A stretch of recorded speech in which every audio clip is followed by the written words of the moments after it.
तो देखो आज की क्लासेस जो होने वाली है वो क्लाउज है, राइट। क्लाउज पढ़ाने वाला हूँ और क्लाउज आपकी में भी शायद 2 दिन क्लासेस चले और ये भी इंपॉर्टेंट टॉपिक है। सेंटेंस के ही जैसे है, कंप्लीट नॉलेज के लिए, कंप्लीट इन्फॉर्मेशन के लिए क्लाउज को पढ़ना जरूरी है। जैसे कि आप सभी को पता है कि सेंटेंस का जो टॉपिक है हमारा पूरी तरीके से फिनिश्ड हो चुका है। एंड अब हम क्लाउज पढ़ेंगे। क्लाउज के बाद मैं कोशिश करूँगा आप लोग को पंचुएशन पढ़ाऊंगा। पंचुएशन भी इसके एक बेसिक पॉइंट है। तो वन बाय वन करके सारी चीज़ को अंडरस्टैंड करते चलना, ठीक है। सो एवरीवन, क्लासेज आपकी हमारी आज की जो है क्लाउज पे होने वाली है, ठीक है। तो टॉपिक क्या होने वाला है? क्लाउज। CLAUSE, clause. क्लाउज को हिंदी में वाक्यांश बोलते हैं। क्या बोलते हैं? वाक्यांश बोलते हैं।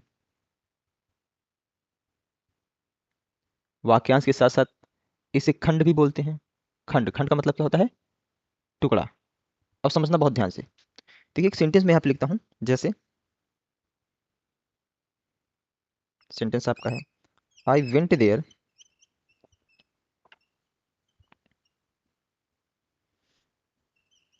And met her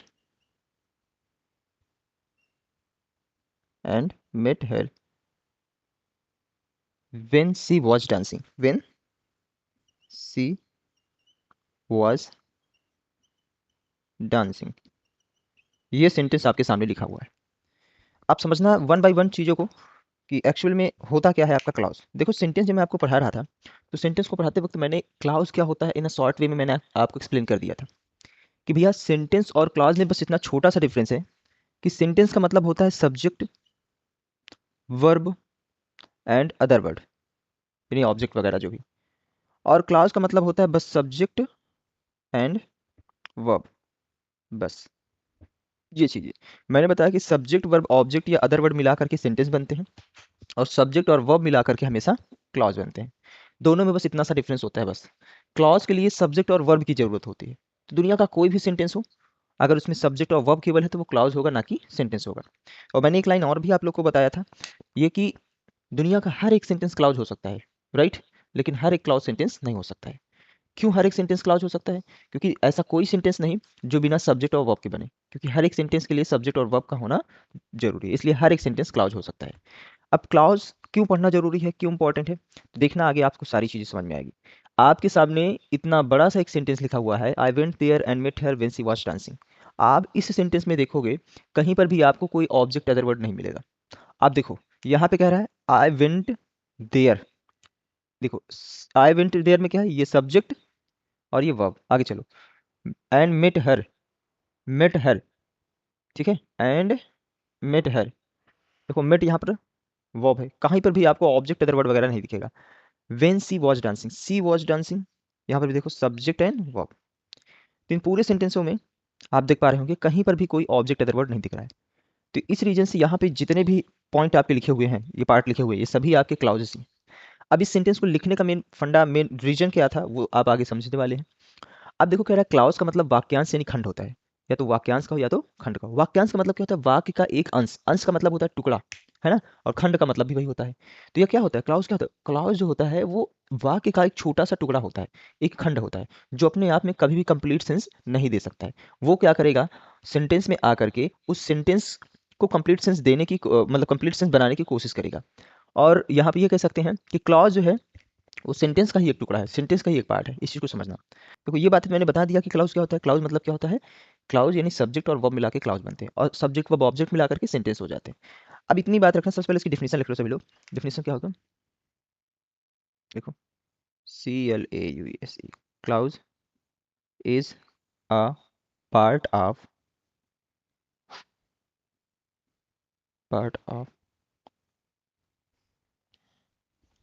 longer sentence, LONGER, longer sentence, SENTENCE. Clause is a part of longer sentence in which which in which there will be THERE, there will be one subject, one subject and one verb, one verb। ये है clause. Clause is a part of longer sentence, there will be one subject, in this there will be one subject and one verb, right. कि clause जो होता है वो बड़े से sentence का एक छोटा सा भाग होता है, जिसमें there will be one subject and one verb, मतलब जिसमें एक सब्जेक्ट एंड एक वर्ब होता है। इतनी सी बात याद रखना। हिंदी में भी आप समझ सकते हो, क्या समझ सकते हो कि जो क्लॉज होता है बड़े से सेंटेंस का यानी बड़े से वाक्य का एक छोटा सा भाग होता है, एक छोटा सा पार्ट होता है, जिसमें एक सब्जेक्ट और एक वर्ब होता है, राइट। ये चीज समझना। This is note down everyone. अब देखिए आगे लिखना है। ये तो हो गया। अब क्लाउज के पार्ट्स भी होते हैं, तो आपको क्या लिखना है? On the basis of clause. ठीक है, क्या लिखेंगे? On the basis of clause, BASIS, basis of clause. पहले एक काम करते हैं, इसको रफ कर देते हैं। देखो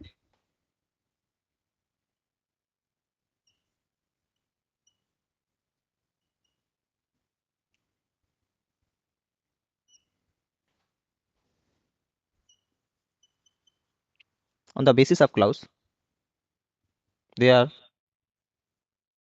मैंने क्या बताया कि on the basis of clause they are three types of, three types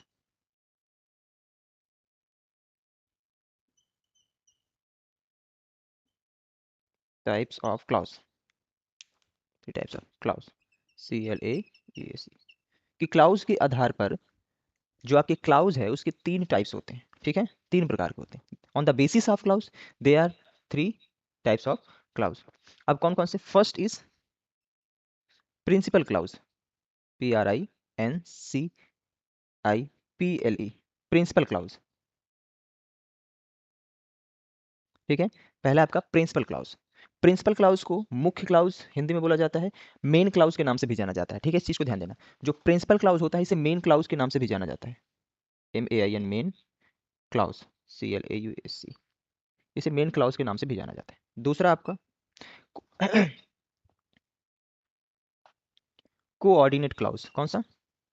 coordinate, coordinate clause. ठीक। तीसरा आपका सबऑर्डिनेट क्लाउज, सबऑर्डिनेट।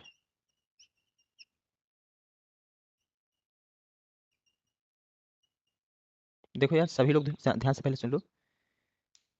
कंफ्यूज जरा सा भी नहीं होना है, डरने की भी जरा सी जरूरत नहीं है। ये कुछ वर्ड्स हैं जो नए नए आपको देखने को मिल रहे हैं। आप ये मान के चलो, सपोज करके कि ये किसी का नाम है, ठीक है। क्लाउज एक पार्ट है, ये ग्रामर का ही एक पॉइंट है, एक भाग है, एक पार्ट है। क्लाउज जो है उसके तीन टाइप्स होते हैं। क्या क्या? Principle clause, coordinate clause and subordinate clause. Clause होता क्या है? मैंने आपको बताया कि क्लाउज में एक सब्जेक्ट और वर्ब होता है। ये होता सेंटेंस के ही जैसे है। इसको पढ़ना इसलिए जरूरी है ताकि हम सेंटेंस को अच्छे से समझ सके, पहचान सके। सेंटेंस और इनमें क्या क्या डिफरेंस होता है, उनके बीच के डिफरेंस को हम जान सके, समझ सके। तो क्लाउज जो है तीन टाइप्स के होते हैं, जिसमें से पहला क्लाउज का नाम है प्रिंसिपल क्लाउज, दूसरे क्लाउज का नाम है कोऑर्डिनेट क्लाउज, तीसरे क्लाउज का नाम है सबऑर्डिनेट क्लाउज। अब इन तीनों को हम समझने के बाद अब पहचानना सीखेंगे कि जो क्लाउज होते हैं वो तीनों क्लाउज में से कौन सा क्लाउज कब कहाँ कैसे आता है, और कैसे पहचानेंगे कौन सा क्या क्लाउज है। एग्जाम में जब क्वेश्चंस आते हैं तो कैसे क्वेश्चंस आते हैं, उसमें आपको यही पहचानना होता है, यही बताना होता है कि कौन सा प्रिंसिपल क्लाउज है, कौन सा कोऑर्डिनेट क्लाउज है, कौन सा सबऑर्डिनेट क्लाउज है। ठीक है, एंड उसके साथ साथ आपको सेंटेंस के बारे में बताना पड़ता है कि सेंटेंस तो अभी आप पढ़ोगे क्या, कि जैसे मैंने यहाँ पर बताया कि on the basis of clause there are three types of clause, कि क्लाउज के ही आधार पर आपके तीन प्रकार के क्लाउज होते हैं। तो अभी आप ये भी पढ़ोगे कि क्लाउज के आधार पर चार प्रकार के सेंटेंस भी होते हैं, ठीक है, जो कि क्लाउज के अंडर में आते हैं, जिसमें से आपका simple sentence, mixed sentence, compound sentence, complex sentence, ये चार प्रकार के सेंटेंस भी आप जानने वाले हो। ठीक है, तो अभी सारी बातें आप अच्छे से सीखोगे, लेकिन सबसे पहली बात यह है कि यहाँ तक आप सीखो। यहाँ तक बातें क्लियर हुई सभी को? अभी जितनी बातें मैंने आपको एक्सप्लेन किया, जितनी बातें बोर्ड पे लिखा, क्लियर ना? चलो, तो कंफ्यूज जरा से भी मत होना। जहां पर भी कोई चीज थोड़ी सी भी दिक्कत करे मेरे से पूछ लेना ऑन द स्पॉट। ओके, चलो अब एग्जांपल लिखते हैं फिर एक्सप्लेन करते हैं। मैंने क्या एग्जांपल लिखा था? ये एग्जांपल था, आई वेंट देयर। क्या था? आई वेंट देयर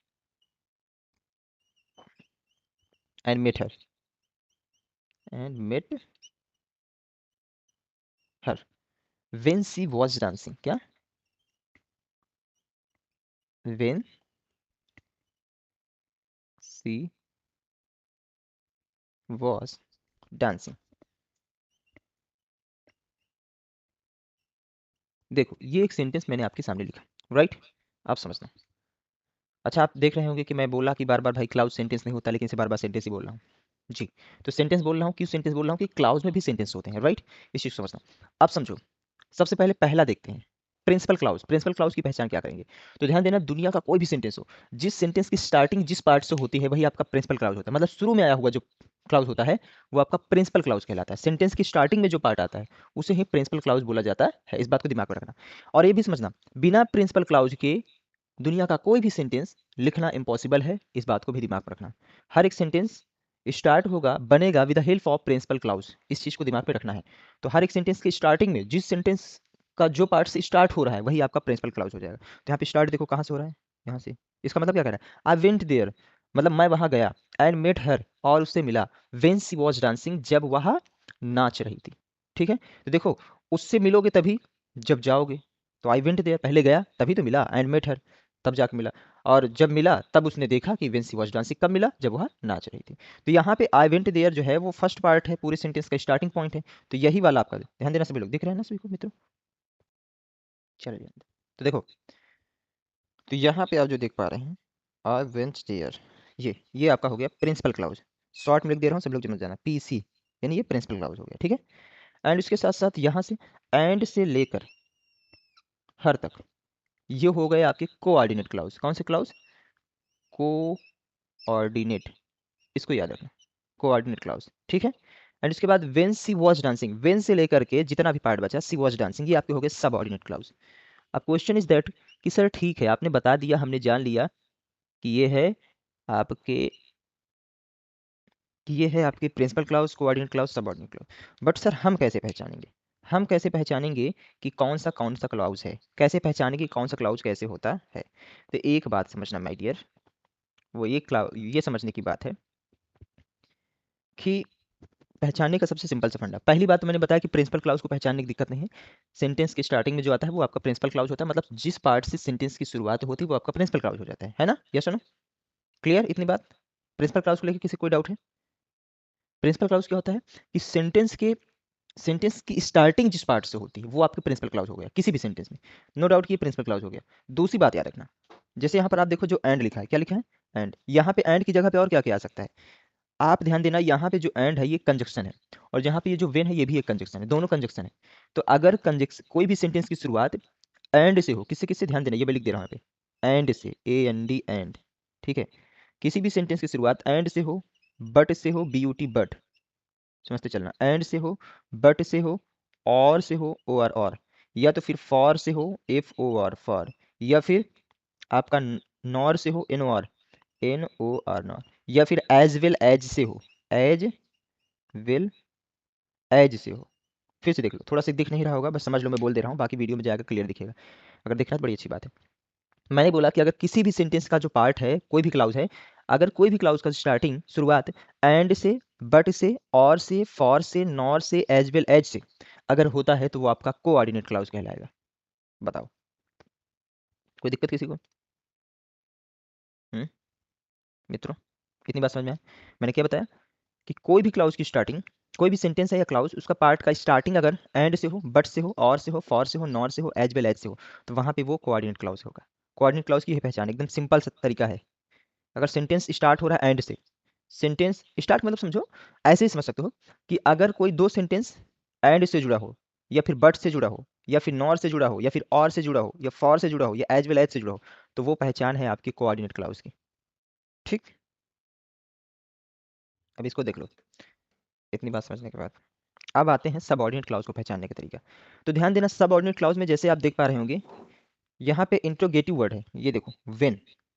तो इसकी पहचान यही है, यहाँ पे जितने भी वर्ड्स आएंगे सारे डब्ल्यू एस फैमिली वर्ड आएंगे। तो कोई सेंटेंस, अगर मतलब कोई सेंटेंस है वो जुड़ा हुआ है डब्ल्यू एस फैमिली वर्ड से, ठीक है, या फिर ये कह सकते हैं कि कोई भी सेंटेंस है अगर वो डब्ल्यू एस फैमिली से स्टार्ट हो रहा है तो वहां पर वह आपका सबऑर्डिनेट क्लाउज होगा। क्लियर है?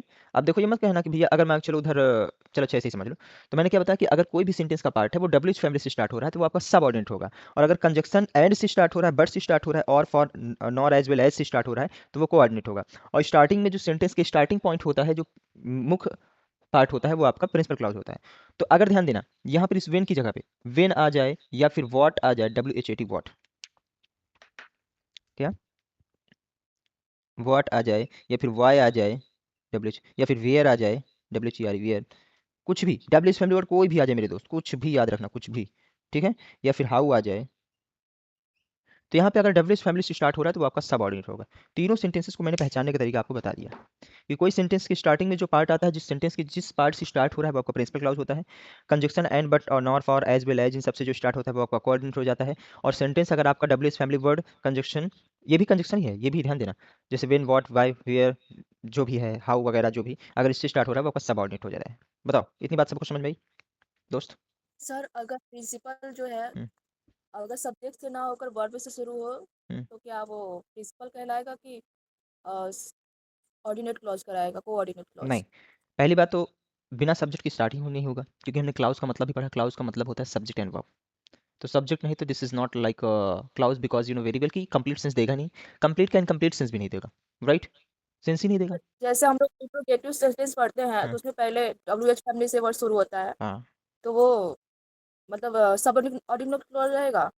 तो वो आपका सब ऑर्डिनेट होगा कि नहीं, your question is right. Yes sir. But dear एक बात याद रखना, जैसे मैं बोल दूं यहाँ पे why are you going, why are you going, now listen, why जो वर्ड है उसके तुरंत बाद क्या आ रहा है, ये क्वेश्चन कर रहा है, वाई आर यू गोइंग, मतलब आप क्यों जा रहे हो। आप देखो यहाँ पे डब्ल्यू एस फैमिली वर्ड के बाद तुरंत क्या आ रहा है, वहाँ पे देखो सब्जेक्ट आ रहा है कि नहीं आ रहा है, लेकिन वहाँ पर वाई आर यू गोइंग में वाई के तुरंत बाद हेल्पिंग वर्ब आ रहा है, तो वो एक सेंटेंस हो गया जी, why are you going, interrogative part हो गया, लेकिन यहाँ पे ये क्लाउज हुआ, यहाँ पे ये देखो एक चीज समझना, यहाँ पे एग्जाम्पल समझाते हैं, यहाँ दिख रहा है बोर्ड, मैं बोल दूं when, when you come, when you, when you come, और एक सेंटेंस हम बोलते हैं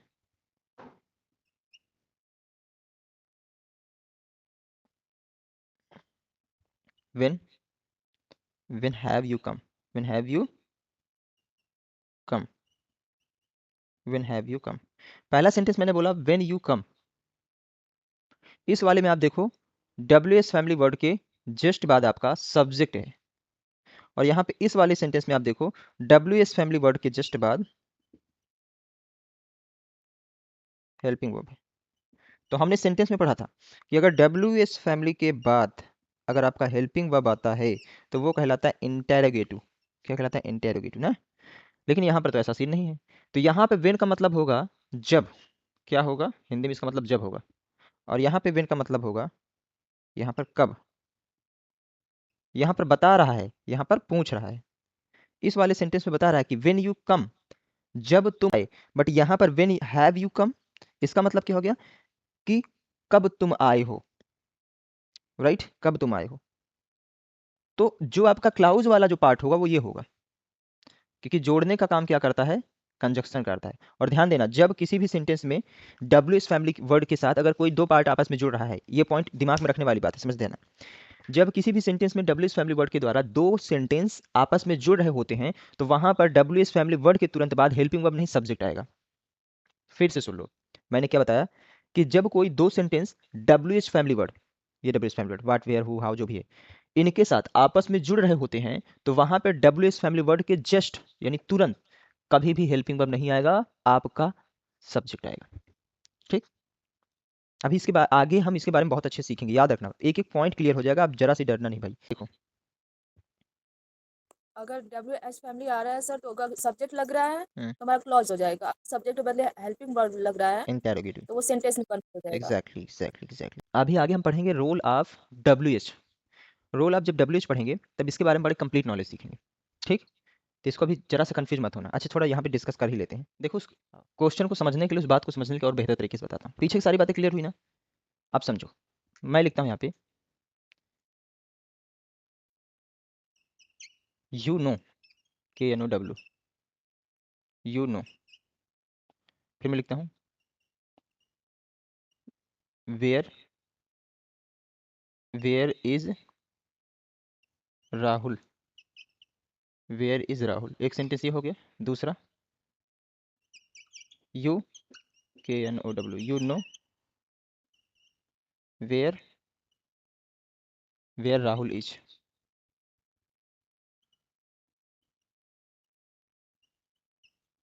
राहुल इज, एक सेंटेंस एक सेंटेंस है।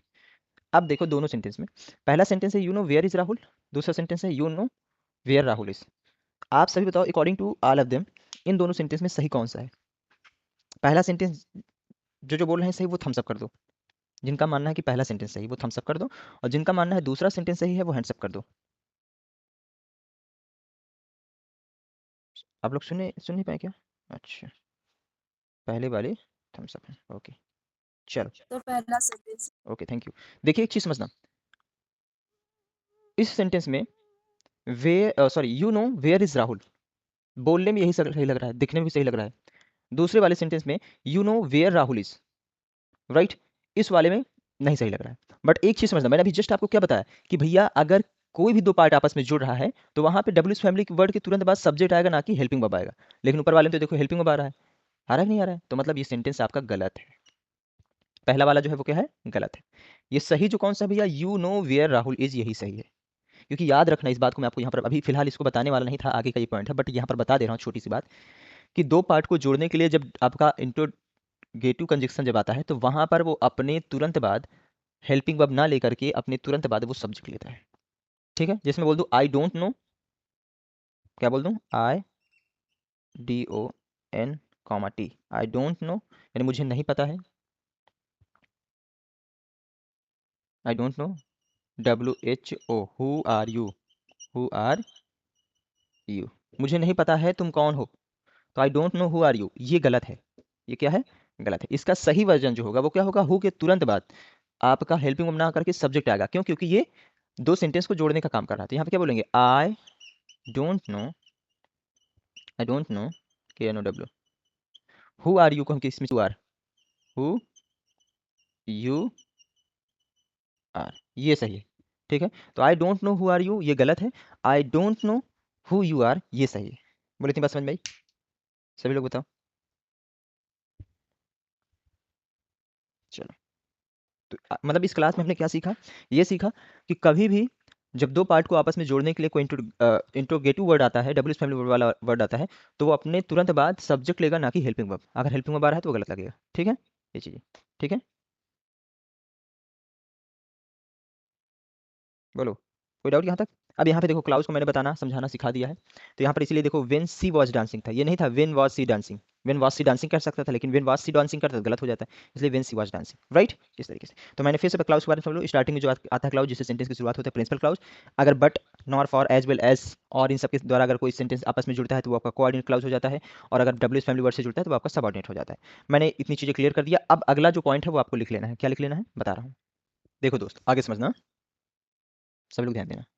क्या लिखना है, अभी तक हमने पढ़ा था on the basis of clause there three types of clause, तीन प्रकार के क्लाउज के बारे में हमने सीखा। अब चार प्रकार के सेंटेंस के बारे में सीखेंगे। तो क्या लिखेंगे, on the basis of clause there are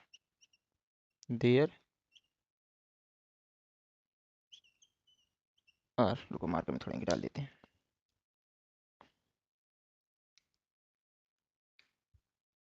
क्या, on the basis of clause, CLAUSE, हाँ, clause, on the basis of clause there are four types of sentences, four TYPES types of sentence, बोलो चाहे सेंटेंसेस बोलो, sentence कि clause के आधार पर चार प्रकार के सेंटेंस होते हैं। ठीक है, कितने प्रकार के, चार प्रकार के। पहला जो प्रकार होगा उसे हम बोलेंगे simple sentence, SIMPLE, simple sentence, SENTENC। दूसरा जो सेंटेंस होगा कंपाउंड, कंपाउंड सेंटेंस,